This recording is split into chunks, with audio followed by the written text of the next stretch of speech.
because it's non-curative.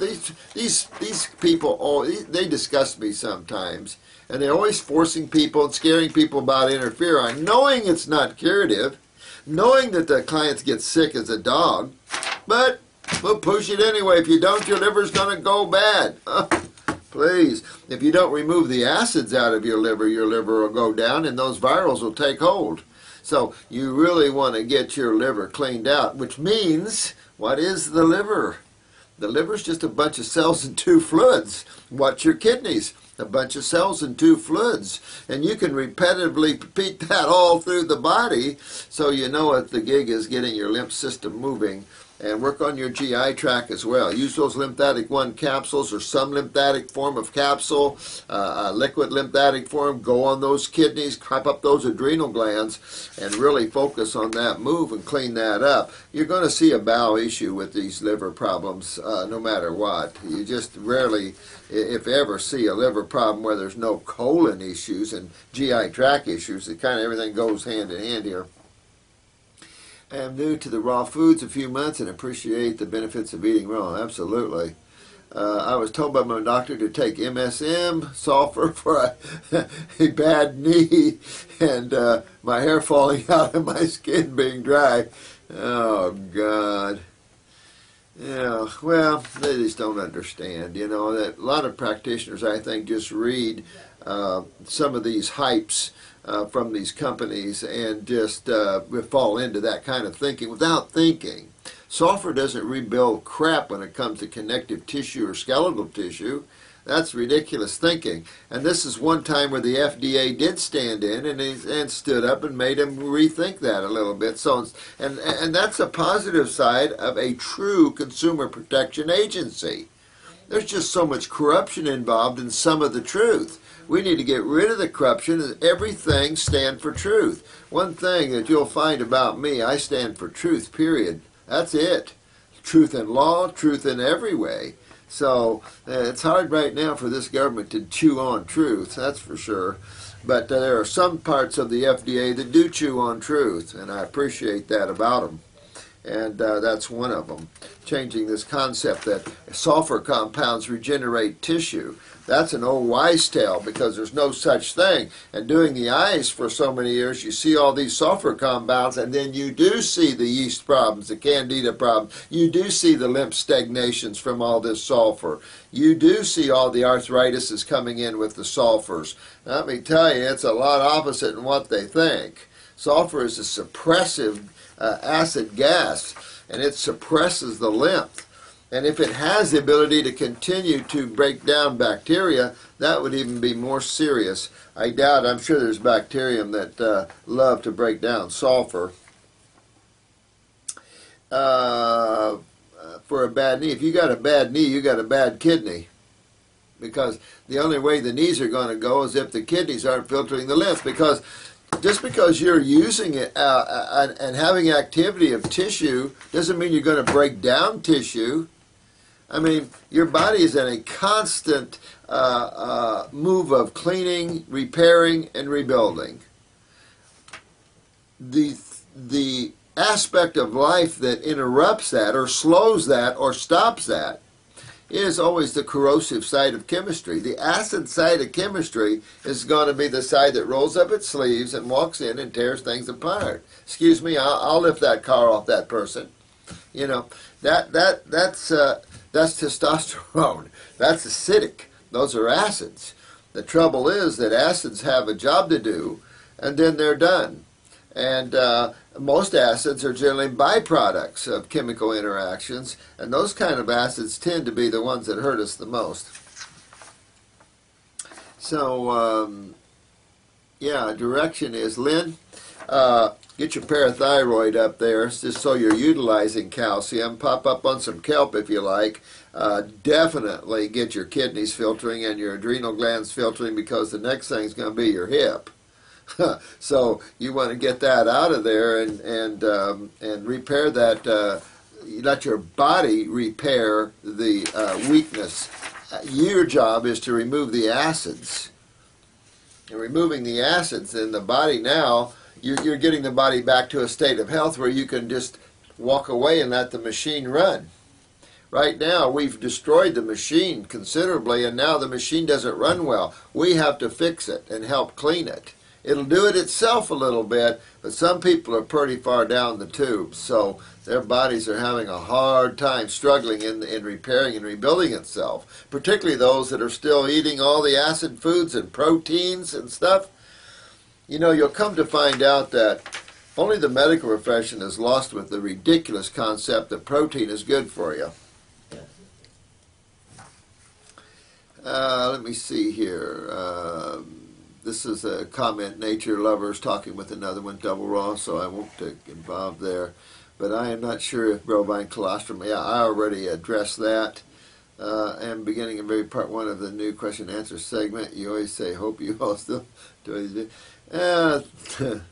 Thanks, Steve. Yeah, I would like to be asking if you enjoy medjool dates. Oh, man. Matter of fact, I'm going to the health food store tomorrow and loading up on my medjool dates. I'm out of them. I'm also out of the Mexican organic plump raisins that tasted like raisins of the past. California, get yourself together, man. Mexico's kicking your butt and raising raisins, organic ones. Excuse me if I ask a question that has been addressed before, but I am new to this game. I smoked over 30 years and my lungs are black. Are in horrible condition. I mean horrible. The problem is I can't seem to get the stuff to break loose. It is hard and stuck. Oh, this is Raven. Well, sweetheart, 3-lung tea. Breathe the vapors while you're boiling the herbs and then drink it down. Sip on it or whatever you want. Do that off and on through the day. You can even neti pot some. The lungs number 2. And really honk on your lymph system. Get your adrenals up, get your kidneys up. I know all the different things you're facing here, sweetheart. And really just start getting the body to clean. And the lungs will clean themselves, let me tell you. But the 3-lung tea and the lungs 2 are 2 good things that I have that will help that a lot there. And learn to breathe from the abdominal muscles instead of the thoracic breathing. A lot of people breathe thoracically, which is, you know, your shoulders going up. That's thoracic breathing, when truly you should learn to abdominally breathe. That's breathing with your abdominal muscles, pulling the oxygen down into these lower lobes. So you can put your hand here over your tummy or your abdomen and practice breathing in and out without lifting your shoulders up. If you want to take a deep breath, then do this. Now I'm full of oxygen. And that's the proper way to breathe. And get some oxygen down in those lower lobes there, sweetheart, and that'll help pull that out. Find a hyperbaric chamber. Inflexibility is acidosis. Right on, Brando. Absolutely, inflexibility is acidosis. Yeah. You know, vegetarian years ago, bet you ate just about everything but meat. You know, and we've changed and grown through the years.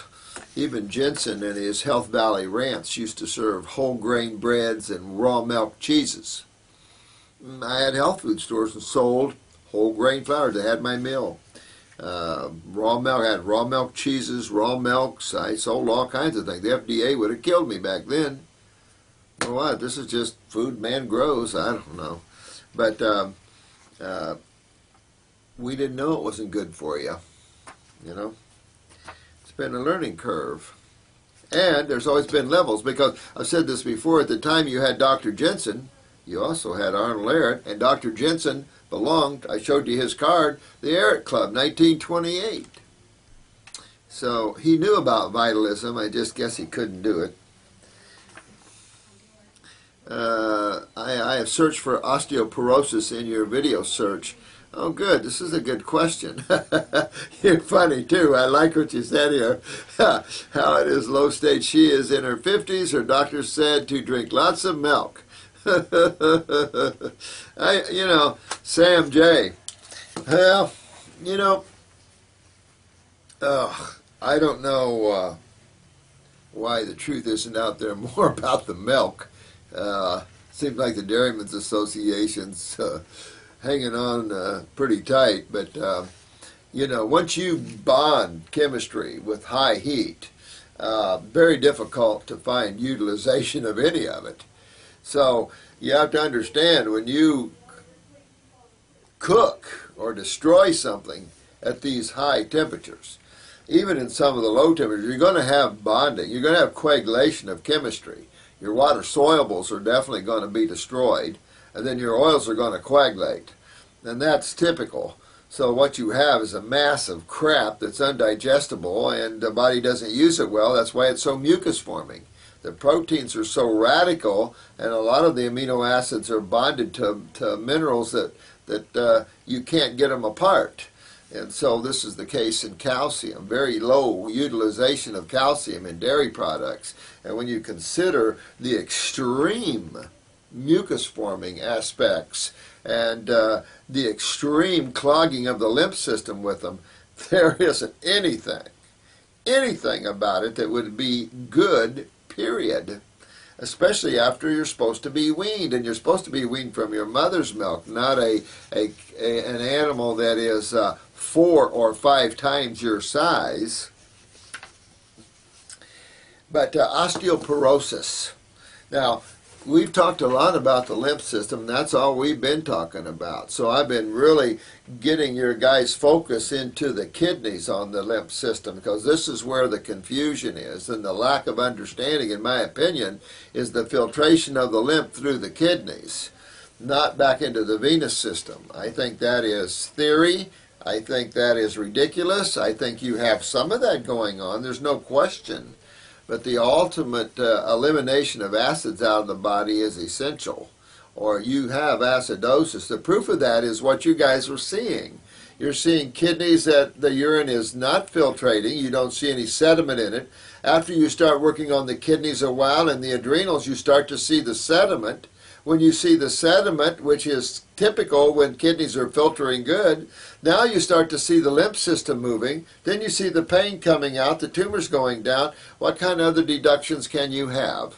That it just seemed to be filtering better through the blood as it did before? No. So osteoporosis. You know, osteoporosis, why would the body need to take calcium out of itself? Why not just build some bones and connective tissue and walk away and leave it? Why would you lose bone matrix or connective tissue matrix? Why would you lose the main component of the body, which is calcium? Why would the body do that? I mean, you have to understand the two sides of chemistry. It's that simple. You have to understand the acid side of chemistry and their natures, and you have to understand the base side. Now, given there is a lot of levels of base chemistry and a lot of levels of acid chemistry, so we're speaking in generalities and simplistic overviews. Okay, man can argue anything, but the bottom line is we're dealing in acids in terms of elimination, and we're dealing in predominantly base chemistry, supposed to be in terms of ingestion. Because when you look at the ingestion of chemistry, if it's acidic and the body's producing all these acid wastes, you can see that it doesn't take long for the person to get very acidic. You cannot live in the world of acids and be well. These medical doctors that think protein is so great, look at what, and this other doctor now has this diet out on high protein again. Atkins killed a lot of people, his ideas, and hurt a lot of people. This is the most ignorant concept that you could ever do. Understandable. It's easy to understand why you start. If you're overweight and you want to lose weight, you just starve your body for sugar.